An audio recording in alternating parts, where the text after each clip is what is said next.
Sunday, and we have two magnificent scripture readings, which normally I would preach about. Today is also Valentine's Day, and people who are romantic will say, oh, maybe the priest should preach about Valentine's Day. But not today. I'm going to ask your indulgence if I instead preach about the Blessed Mother and one of my favorite saints, Saint Bernadette. Now, I need some sort of an excuse, I guess, for preaching about Bernadette, the Blessed Mother. You know, I'm referring, of course, to Our Lady of Lourdes. So my excuse is this. Today, Sunday, February the 14th, is let me do the math. Yes, the 163rd anniversary of the second appearance of Mary to Bernadette. Got that? The second appearance.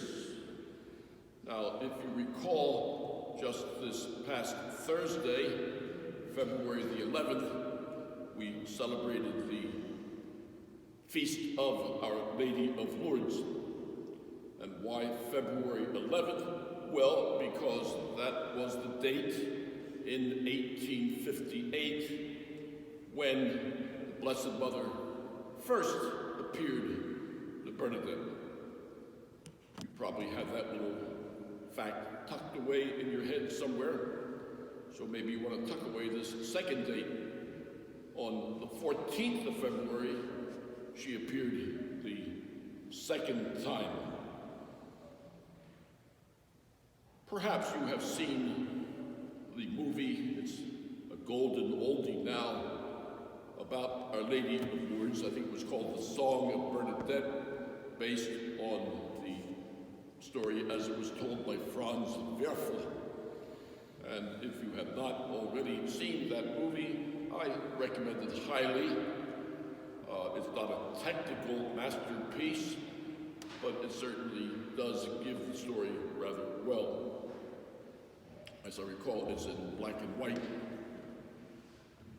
And what happened on February the 11th, 1858, which happened to be a Thursday, was that Bernadette, who was a member of a dirt poor family that was so poor that they were living in what used to be the town jail. The jail house was in such disrepair that the village put together to build another jailhouse. And what do you do with the old jailhouse? Well, I'm not sure if they sold it or rented it out to the Subaru family. And so these were the poorest of the poor in that little town of Lourdes. And so Bernadette, together with her sister Antoinette and another girl who was a neighbor girl, the three girls went out to gather sticks. And why were they gathering sticks? To bring home to feed the fire. Things were tough in those days. You didn't call up and ask for a delivery of coal or oil, or you didn't have a PPL. You went out and gathered sticks. So that's what she was doing. And while they were gathering the sticks, Bernadette happened to look up into what was like a grotto, sort of an indentation in the hillside. And she saw a woman there, and she was transfixed. And the woman was dressed in white and had a blue belt cincture around her waist and had a white veil over her. And she was barefoot, but there were yellow roses on her feet. And the woman looked at Bernadette, and Bernadette looked at the woman, and there was no conversation between them. All that Bernadette tells us is that the woman smiled at her, and she was just absolutely fascinated, as I guess you and I would be, by seeing this. However, her sister Antoinette and the other girl, they were wondering what was keeping Bernadette. They ran back to see, and they just saw her kneeling there as if she were in another world. But they did not see anything. And then a little time passed, and they had to go home, and Bernadette made the mistake of telling Antoinette. The girls were saying, what are you doing there? Look at. And so she told them what she saw. She said, I saw a lady there. She was so beautiful, the most beautiful lady I ever saw in my life. And she was dressed all in white. She had a veil on her, and she had a blue band around her waist, and she had yellow roses on her feet. Well, what did she say? What did she do? She didn't say anything. She just looked at me, and she smiled. Well, the girls, I'm not sure what they made of that. Is Bernadette getting whiffy or what? So, Bernadette told her sister and the other girl, now don't say anything. Yeah, sure, don't say anything. That's a sure way to get something said. So, they go home, and Antoinette, the younger sister, tells Louisa, the mother, guess what? Bernadette saw a lady at Massabielle at the grotto, and she was dressed all in white, she had a white veil, she had a blue band around her waist, and yellow rose on her feet. And the mother, who is, pathetically poor, certainly not an educated woman, she had never read any child psychology books, and so what did she do? She did what any mother would do. She tried to get the girls to say that they were lying, and admit that they were lying, and they wouldn't admit that they were lying, so she beat them. And there we go. That's child psychology, mid-19th century in France. You think your kid is lying? He won't tell the truth? Beat him. Okay, I make a little mental note here. As soon as God intervenes in our lives in a marvelous way, you can expect suffering. Ah, yes. Put that down. Write that in letters of gold on tablets of ivory. When God comes into your life, you're going to suffer. In the New Testament, Jesus says, in regard to St. Paul, I will show him how much he must suffer for my sake. So, you don't want to suffer? Well, take my advice. Don't have anything to do with God. Rule him out of your life. We've heard so many sermons, have we not? Which include this line, suffering is the kiss of Christ. Some people say, I wish you wouldn't kiss me so much. Okay, so Bernadette wanted to go back the next day, which was Friday the 12th of February, but her mother would not let her go back. And she wanted to go back on Saturday the 13th, but her mother would not let her. Point to be made here, just in case, I'm speaking now to those of you who are under the age of 18 and therefore bound in obedience to your parents. If the Blessed Mother happens to appear to you and you want to go back to the place where you saw her and your mother says you're not allowed, whom should you obey? The Blessed Mother or your mother or father? Answer, obey your mother and father. You say, oh, I thought the Blessed Mother would trump parents. That's what you think. No. Now that's if you're still under the age of obedience, obligatory obedience to your parents. And so there was another suffering. However, if you're a kid, there's no law that says you can't nag your parents and wheedle and whine. And so she wasn't allowed to go on Friday or Saturday, the 12th or the 13th, but she did manage to wheedle and whine enough that her mother said, okay, you can go on Sunday, after Mass. But make sure you're back home for Vespers, because they had evening services in their church on Sundays, Vespers.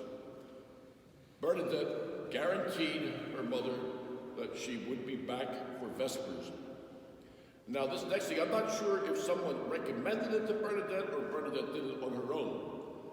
But Bernadette did something very wise on Sunday the 14th of February. Before going out to the grotto area, she went to the parish church and got a container of holy water. And sure enough, on Sunday the 14th of February, by the way, I'm putting this in parentheses, the days and the dates in 1858 are the same as the days and the dates in 1921, you follow me? So Sunday the 14th of February, I should say the 14th of February fell on a Sunday in 1858, and it just so happens to fall on a Sunday in 2021. Okay, so off she goes to the grotto with her bottle of holy water. Why did she bring holy water? Well, I'll tell you. Because there's an ancient Catholic piety that says that the devil is afraid of holy water, and also we're told that the devil, if he wants to come to you and seduce you, he will take on a very attractive form. And so try holy water. So the Virgin Mary appears, although she doesn't know yet that it's the Virgin Mary, it's just a beautiful lady. And when the beautiful lady appears on Sunday the 14th of February, Bernadette takes out her holy water and sprinkles. I think it might be the only time in history that anybody sprinkled holy water on the Blessed Mother. And today is the anniversary. I think that's kind of funny. And she said the more she sprinkled, the more the lady smiled. Until she emptied her holy water bottle, and the lady was still there smiling. Okay. Well, test all spirits, we are told. Test all spirits. So, keep a bottle of holy water in your house. You might want to keep it near your bedside table or somewhere. And just in case the Blessed Mother appears to you at night, at the foot of your bed, don't get carried away. Sprinkle holy water. If she runs away, it wasn't the Blessed Mother. It was Satan. But if it's the Blessed Mother, she loves holy water. the more the merrier. Okay. So there was a third appearance, and that took place on February the 18th, which would have been 1 week after the first appearance. And this was the first time that Mary spoke. And what Mary said to Bernadette was this. She said, I want you to come back here every day for 15 days. Now, for those of you who are interested in details, a friend of mine told me the other day that she heard some priest on EWTN say that Mary appeared 15 times to Bernadette, and another priest said that she appeared 18 times. And I can see where that confusion would arise. So if you're interested in details, it was on the third visit that Mary told Bernadette to come back each day for 15 days. So those 15 days does not include the 3 days before. You got me? The 11th and the 12th and the 14th, the 11th and the 12th and the 14th. So, what did Mary say to Bernadette on this third visit, which was the 18th, I'm getting my dates mixed up, on the 18th of February? She said to her, I do not promise to make you happy in this world, but in the next. Okay, third visit. First time the woman speaks. Bernadette, I do not promise to make you happy in this world, but in the next. And I file that away. And I say to myself, yeah, I can relate to that. There are a lot of things that I think could be improved in my life if only I had better health and better mobility and more money. Yes. Maybe I should ask God, could you give me complete cure of whatever ails me? And could you give me more money? And could you perhaps make me more popular? And get me more friends? And could you do this? And could you do that? And could you do this? Almost as if God were Santa Claus. And I want, and I want, and I want, and I want, and I want. And if we get mature enough, we begin to realize that there is no final happiness in this world. You know that. You can be relatively happy for a while, and then you're not. And then you are, and then you're not. And for a long time, you're not. And then you are until, oh, that's wonderful, now I'm going to be happy for it. No, you're not. That's life. That's life. And the sooner we realize that, the smarter we will be. What do I desire from God? Here's what I desire from God. That He will keep me faithful to Him until my dying day. And then, when I exit from this life, that He will receive me to Himself, so that I may participate in the beatific vision. What does beatific mean? You've heard that word, have you not? Beatific? A beatific means blessed making, but it also means happy making. There is only one thing that is going to make me permanently happy, and that is the vision of God for all eternity. Oh, we have good things to learn here from Bernadette, or from the Blessed Mother via Bernadette. It was at this visit, also the third visit, that Mary made the request that Bernadette would come back every day for 15 days.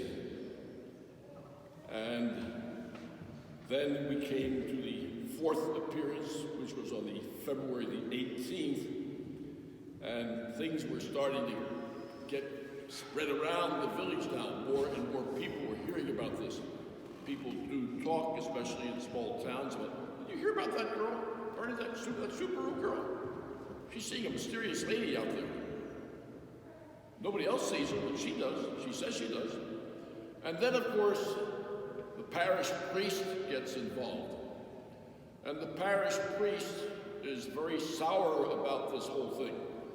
He's not nasty, he's just skeptical. Now, quite frankly, that's pretty much the duty of a priest. So if somebody in my parish, my former parish, I should say, or even somebody just not in my parish, were to come to me and say, Father Connolly, I was walking down the street the other day and I turned into this narrow street and all of a sudden I saw the Blessed Mother in front of me. I would say, Really? Tell me about it. I would not disrespect the person by saying, you're nuts. But on the other hand, I would do a few always good to be just a little bit reserved, a little bit skeptical about these things, as the church always is. And so, eventually, the government got involved. The government was not too fond of the church anyway, and they were hearing about these so-called visions, and they decided to lock things up and forbid people to go, and even fine people who would go out there. And then they had a commission of doctors and civil officials and some priests who examined Bernadette. And they kept asking her the same questions over and over and over again. Finally, Bernadette stood up in all of her 14-year-old dignity and said to this distinguished group of men, she said, "The Blessed Mother didn't tell me that I had to make you believe. She just told me that I had to tell you, and that's all I have to say." I love that. Picture it. 14-year-old girl, basically uneducated, simple girl, lowest of the low of the social scale, telling these civil officials and priests and other distinguished persons, "The Blessed Mother didn't tell me that I had to make you believe. She just told me that I had to tell you." Boy, the applications of that are immense. Have you ever dealt with somebody who doesn't want to hear the truth? And you get all sorts of frustrated because they don't believe the truth. Well, save yourself a heart attack. And just say, "Okay, I've told you 20 different ways, and I really can't tell you any more. And besides, it's not my obligation to make you believe. My obligation is simply to tell you, and you take it from there. And if you don't believe, well, there we go." Yes. Beautiful, beautiful, beautiful. Maybe you have a son or a daughter who is of adult age and has decided to move in with his or her boyfriend, girlfriend. And you say, "Don't do that. Don't do that. And here's why you don't do that. And here's why. And they are impervious to your arguments. And then you just take a deep breath and say, "Well, honey," way it goes, I guess. "God never told me I had to make you believe, because you're a free and independent person. But he sure did tell me I had to tell you, and now that I've told you, that's it." Yes. At one of the later visits, someone told Bernadette, "Ask the lady who she is." And so Bernadette asked the lady several times, if I remember correctly, 3 times in a row, "Who are you? Who are you? Who are you? Who are you?" And finally, she wore the Blessed Mother down, and the Blessed Mother said, "I am the Immaculate Conception." And that's kind of remarkable because it's highly unlikely that Bernadette would have heard that particular terminology, because for 1858, in a peasant village in France, that would have been unusual that a 14-year-old uneducated girl would know that. So I don't think Bernadette was making it up. I am the Immaculate Conception. So what is the celebration of the Feast of Our Lady of Lourdes? It's an affirmation from on high that Mary is indeed the one who was conceived without sin, who is the perfectly sinless human person.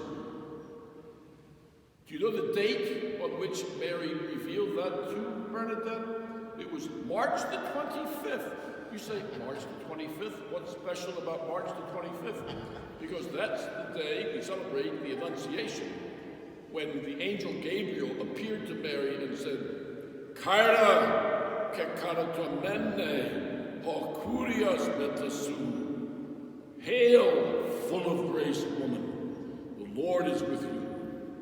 I don't think that Bernadette knew that, and so it's remarkable that on March the 25th, Mary reveals to Bernadette that she is the Immaculate Conception.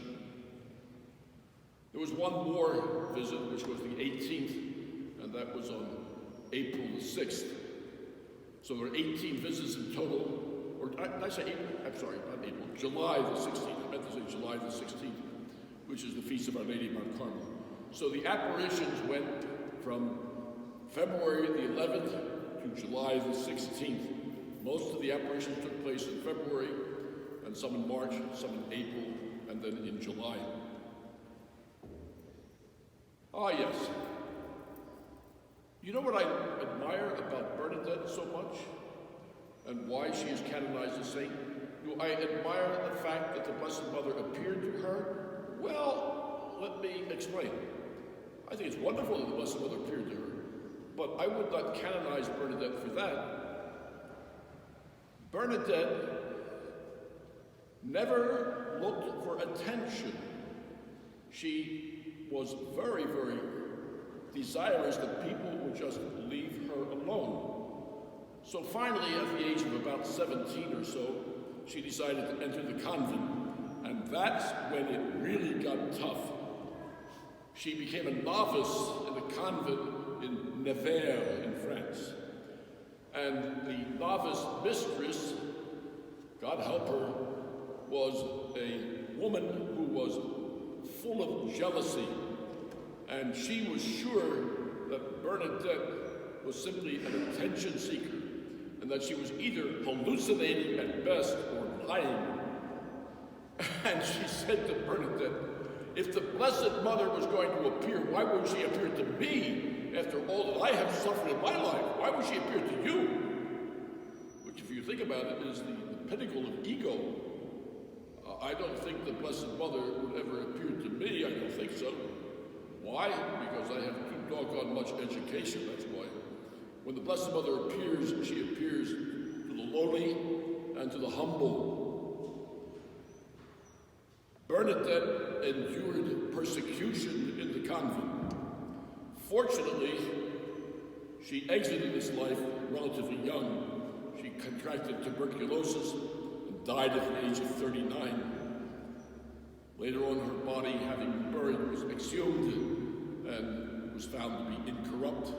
I had the great privilege of seeing Bernadette's body in the convent there at Nevers. And anyone who goes who can afford the price of a ticket to France, I recommend it. Put it on your list of things to do. It was the same trip when I went to Lourdes and Fatima, an adventure I will never forget. So, there's what I have to say. I have more to say, but that will be enough for now about Saint Bernadette, about the Blessed Mother, Our Lady of Lourdes, and I ask you to try to remember at least a little of this, and remember the holy water. If the Blessed Mother appears to you, throw holy water at her. If she stays there, it's the Blessed Mother. If she disappears, it's not. And remember also that you don't have to convince people, you simply have to tell them. And remember also that there is no real happiness of lasting nature in this life. Our ultimate happiness is in heaven. Amen.